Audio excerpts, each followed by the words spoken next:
Hi, hey guys, Sam here with you. It's Thursday. It's the 28th of February.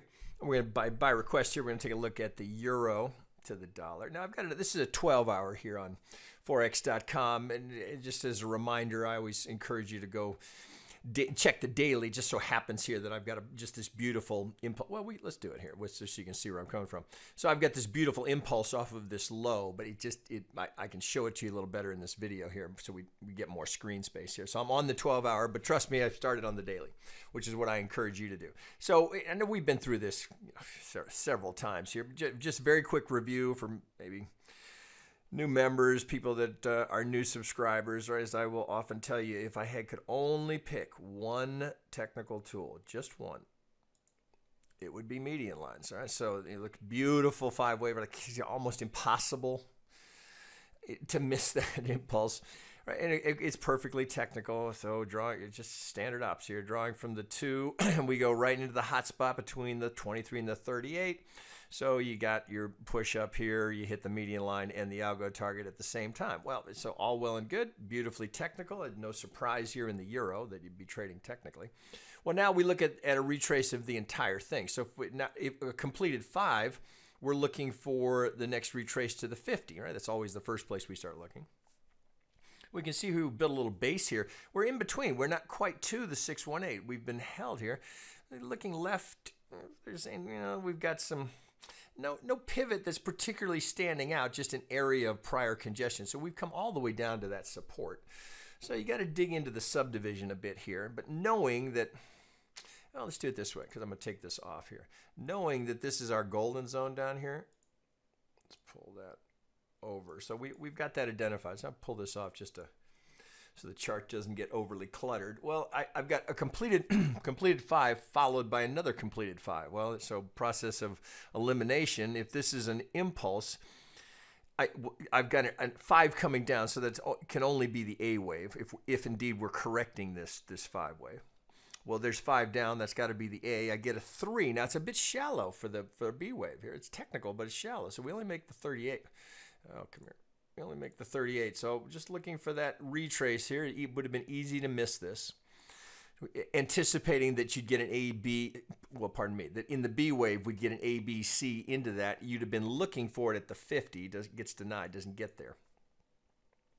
Got an algo target down here. So if we're going to go A, B, C, that's implying much lower prices. So there's going to be, sorry, there'll be technical support down here at the golden zone, and we've yet to challenge it. Essentially, we've double bottomed in front of it. So a bit of congestion here. Well, now, of course, anytime you're trading a major currency, you've got to pay attention to any potential financial reports that could create volatility and move the market. Well, wherever you get them, you can get them right here on TradingView. You got a trading calendar here on TradingView. I just, out of force of habit, I've been doing this for so long. I always go to Forex Factory. This is free to use. It's here for everybody. Now, we can look currently where we sit here. We'd want to be paying attention to, obviously, anything that would be affecting the dollar and the euro.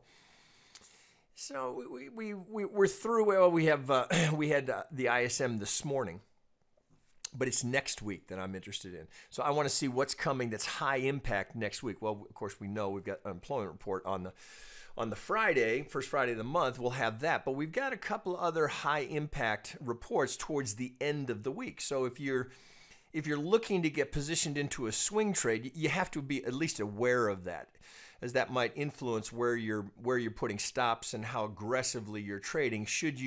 Because there is a trade here, should you enter that trade, understand that you're going to have high volatility going into the end of the week. Now, this is where trading on these higher time frames can be more advantageous. You're less likely to get spiked out because of volatility around the release of a report. And note how we can see the Elliott count here so beautifully. So if we've got, looking at this, the question is, do we have technical pivots down here? Because we're kind of just at a cluster here. We're not quite to the golden zone. We didn't quite make the 58. It feels like it wants to drift lower if the B is correctly identified here. Well, you start searching for technical pivots. So knowing that we've got that down here, of course, was perfectly technical. The median lines were certainly good on the way up. be the first thing I'd check on the way down. So I've got 3 major pivots here. So I just showed this over on Twitter. So I bring this up here. It's literally to the tick, right? So if it worked here, why would you think it wouldn't work here? Just absolutely beautiful. I mean, literally. Now, so you look at that and you say, well, do I have a corner pocket? Well, you certainly have a corner pocket here. Remember, it's 80% on the assumption that that pivot holds. Now, whether or not you knew to be a seller there, well, I didn't catch it. I was looking for it higher. But if you're looking for that, I guess what I'm trying to show you is the corner pocket is realized, right? There's your 80%. We get it to the tick and then we bounce away. So is this now too steep? Well, I think you probably could redraw here with that established here. So now looking down, that I know I've got a technical pivot here. So if we're going to get a spike higher, the euro is going to strengthen to the dollar. Well, it's kind of question mark that potentially could invalidate the account. So if this is A and the B is in, and we've gone 1, 2, and this certainly looks corrective. Well, if we're going to take out the proposed 2 here, that would invalidate this count. You have to rethink it. But as it sits right now, no reason to do that just yet. So it's implying if the B is going to hold and the 1, 2 is going to hold, it's implying much lower prices. So we'd be looking for a 1, 2, 3, 4, 5, maybe something like that to bring us down, which would in effect be a complete round trip from where we started in 2017, up and down. So again, if big caveats, right? Now, are these going to hold? Well, there's a case for it. Let's get this off of here. Now let's go down. Well, let me try a 2 hour here, see if we get enough subdivision here. It's a little tricky in here. This was a bit of a cluster. This is where FX trading, if you're on the shorter time frames, you just get eaten alive here. Just really no trend, just swing, retrace, very deep retracements. Now that can be, and if you know to look for it, as I've shown you these multiple times, when the algorithms are when they're invalidating on the first swing. So if you do this and you break the 6-5 here and then it heads down on the next retracement, that's the one they like. Right, that's the one. So, and you can see it right here. So if we've got a 1, and it's a little dicey in here, it's a little tricky count. So it looks like we go A into an A, B, C into the B into the C of the A. So we've got a 3, 3, 5. So we get a flat correction here, a shallow flat correction for that 2 relative to the 1. So if this is the start of the 1, well, it's not unusual. If this is the start of the 1, I shouldn't say it's not shallow at all. Pardon me. I think I was thinking of the B. So we're just so interestingly, note how we front run the 618 on the larger degree, very similar percentage front run here on the golden zone here. So it looks like we've gone 1 into a somewhat complex 2, and now we're heading down. So this is technical. Well, of course, I'd like to think after back-to-back that you'd draw this up. Right, now, are we on the edge? So could be that we're going to get a sliding parallel. That's very possible. We get something like this, or you could just put on the 1.5 and just look for that to contain it as we stay parallel to that if it's going to continue to go back down. But here's the trade I'm talking about. So knowing that that's down here, and potentially if it's going to move, if we're going to do this kind of thing and we're going to go lower, well, you'd be beyond the parameters of this variation of it. So perhaps you'd go to a shift. Perhaps you'd go to a modified shift, which is, as I've shown you many times, is just a channel. Well, interestingly, note here, tag. So that certainly seems to be in play. Or of course, you could, now I'm on a 2 hour here, we could draw median lines for these. So you want to continually look for them because here, obviously, the median line's a factor here. Boom, boom. Now here's what I'm talking about. So let me take this off just to declutter the chart. Okay, so here's the first thing you think. Okay, well, we're going down for the 1. So if the 2 is in, well, I'm into the 1, 2 of the third. Well, we know as Elliott traders, a 1, 2 going to the 786, that's anywhere from the 58 to the 786. So we're right in the sweet spot. Now a little bit of a front run here. But here's the point I was trying to make before. If you're just trading the algo play and you've got a swing retraced to the 50, you know software kicks in there, they get stopped out, right? So that algorithm is stopped out here. Now, you know, God knows how many algorithms are in here. So something, you'll see this in the euro. It's very common. The 786 and the 1272. You'll see them often in the euro. I can't explain it. It's just I see it all the time. Well, here, so if you were thinking that and you took this on the trade here and said, I'm going to add a little bit more on the golden zone, and you get stopped out here, well, and you get that move, and you're like, God darn it, right? I thought it was the 1-2. Well, it doesn't look like we've gone 1, 2, 3, 4. Well. So if this is the 2, we could have a leading diagonal in the 1 of the 3. So you can't invalidate a motive wave here.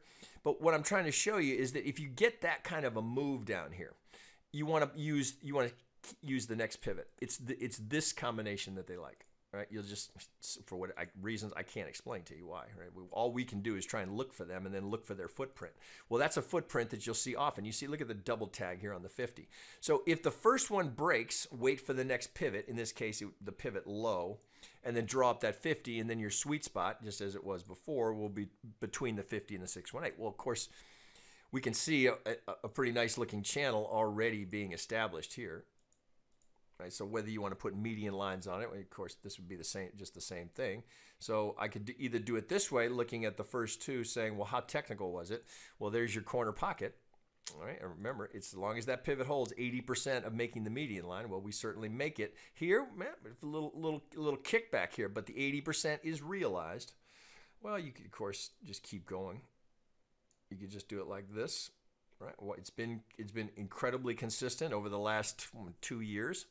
Why would you assume anything other than that? Right? That would be just right on cue.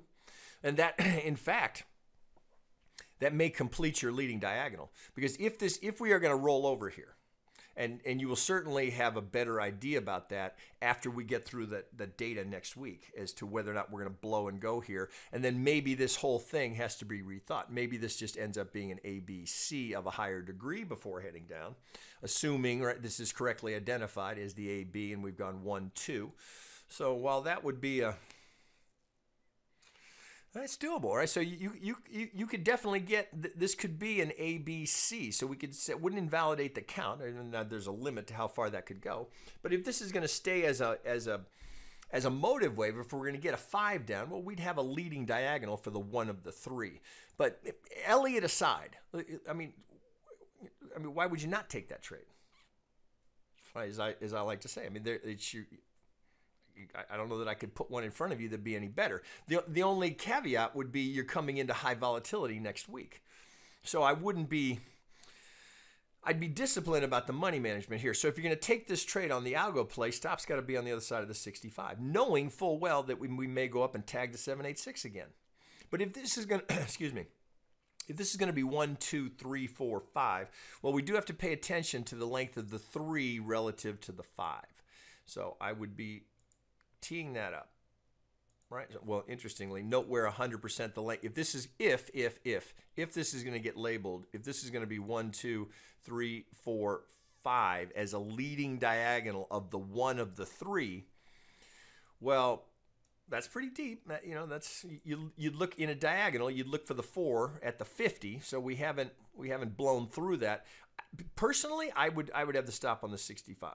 Right, because going into that volatility, if this is just going to hang here and then slowly start to drift, I'm very conscious of the impact that report could have on the market. So I wouldn't want to give that the full room to the 786. It's just me. I'm not telling you what to do. That's just how I would approach it. Because we don't know yet if we're going to get this, and it will probably, although probably take the data. This may not make that move until we get that data. And if it did make that move, just thinking out loud, if it made that move prior to next Friday, well, it sure would set up a potential retracement, because if this is going to be the 1 of the 3, you'd be anticipating if this were to complete down here and we stayed above, we didn't invalidate by the 5 going longer than the 3, because well, shit, I should check it. I'm just off looking at it. I'm assuming 1 is longer than 3, but holy shit, look at that. Holy shit. All right, let's go down. Let me get to an hourly. I got to check that. I think that's to the tick. So can we say well, we're going to have to tighten this up. Excuse me. So this, you got to check this before you commit. Let's see if I can get that right on there. Bear with me. Let's get all of this back on there. Okay, so now we pull this back here. Let me open this up. So all I'm checking is whether or not 1 and 3, it looks like they're exactly equidistant. So I'm going to get right on that pivot, right on that pivot, right on the 2, and then pull it over. All right, do you think that's random? I promise you that's not random. So we go from the 786 to the 100. So that actually is very common for an ABC.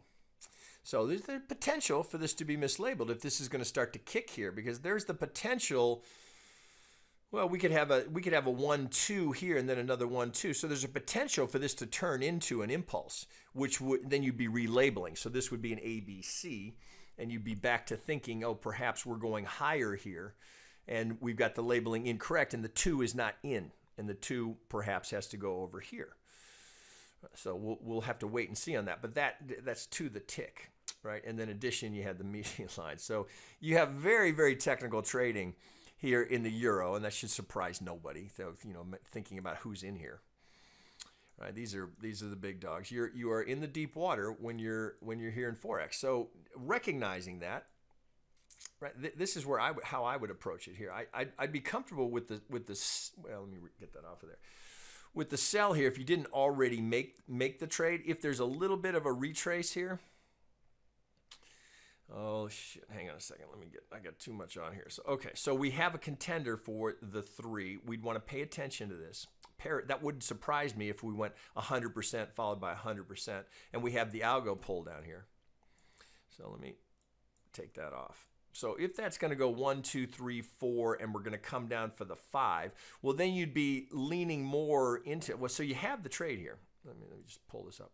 So you're a little bit late on the entry here, but if this is going to kick a little higher and you get it's offered here at the golden zone, that's a reasonable place to look for a trade because the stop can be so tight. So if this is all going to move higher, we're going to move this over here, and this is going to go here. Now that would be extreme. That would be steep for the 4 relative to the 1. Pardon me, the 1 through the 3. More commonly, you'd look for the pivot at the 50. But if this is going to kick to the 786, or pardon me, to the golden zone, it's not going to invalidate the count. It's just I'd start to feel a little bit. I'd have less confidence in it. I'd rather see this hold, meaning that now this little move we've had here really is setting up the opportunity if there's enough of a retrace here, because I'm thinking about the distance from entry to the 65. Right? Can you afford that? And that might influence what the kind of size that you put on here, because when even on a 1 hour here, well, that's where you're going from 113.60 to 143.85. I mean, that's not. That would sting, right, if you overtrade that. So just be careful there. You'd prefer the 4 to be in if you're thinking about that trade there. So, again, I'm down on a 1 hour. I wouldn't suggest going below that. So is this the little retrace? Or so it's likely to be technical, or are we just starting to kick here and this is going to get relabeled? No way to know, but I'm not saying don't take the trade. In fact, I may take that. So if this is a little retrace on the lower degree, if the 4 is in, we've gone 1, 2, well, then I'm looking for the 3, 4, 5 of the 1 of the 5. So there is a trade setting up here, but I would give it no more room than the other side of the 65. And I would keep the size smaller, knowing that volatility event is coming next week, and that will shake the market one way or the other. So that said, now if you get that volatility and you get through that volatility, well, then that's the benefit of kind of pulling back and putting it in context, saying, well, if I get that volatility, and that volatility creates enough of a movement down to break that golden zone from the swing, well, now I've got a higher probability of going after some of these lower targets because I lose the algo that's fighting against me. So if I go back here, all right, so remember, if I can break that golden zone, there's no algo on this degree working against me. If we can break this 65, right, then it's clear sailing down below. Now there'll be, on every time frame there's algos running, but on the big one here, which I'm encouraging you to trade, you'll lose the buy side algo. Right, so that will break. So once that breaks, so as they do, so once that breaks, then they'll take the next 50. So at this degree, that could be substantial. Just like this, as this completed the 50, that's a big, that's a big retrace. Well, you'd have something similar here. If that's going to break, they'll wait for the next 50, which would be coming back the other way. So if we just do it this again without knowing where that pivot comes in, but if that breaks. As this comes back, that's what they're going to look for right there. Okay, so that kind of give you a bit of a roadmap here. But right now, I think the opportunity is still on the short side, but I'd be tight on that stop. All right, guys, talk to you later.